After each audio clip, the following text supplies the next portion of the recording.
ఉంటే నేను సంవత్సరం తర్వాత వచ్చా. వస్తే డబ్బులు కావాలి అది ఇది అని అంటే డబ్బులు ఇప్పుడు నా దగ్గర లేవులే, మరి తర్వాత చూద్దామని నేను అన్నా.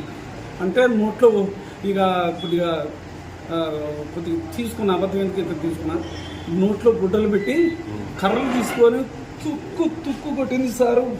దెబ్బలు తగలని చోట్లేదు, తుక్కు కొట్టింది. చచ్చిపోతాను నేను. ఇవన్నీ పలిగిపోయినాయి, ఇరిగిపోయినాయి, బొక్కలు 4 బొక్కలు ఇరిగిపోయినాయి. ఇద్దరు పిల్లగాడు కూడా కొట్టిండు, కాకపోతే పిల్లగాడు తక్కువ. అది తీసుకొని కొట్టింది, పడేసి తుక్కు కొట్టింది సారు. చచ్చిపోతాను నేను. అన్నం పెట్టా, మీరు ఏదన్నా ఒకటి చేయండి. ఈ దెబ్బలు ఇట్లా చిన్న చిన్న విషయాలకి గొడవ పెట్టుకొని దగ్గుతే నరం పెట్టేస్తుంది.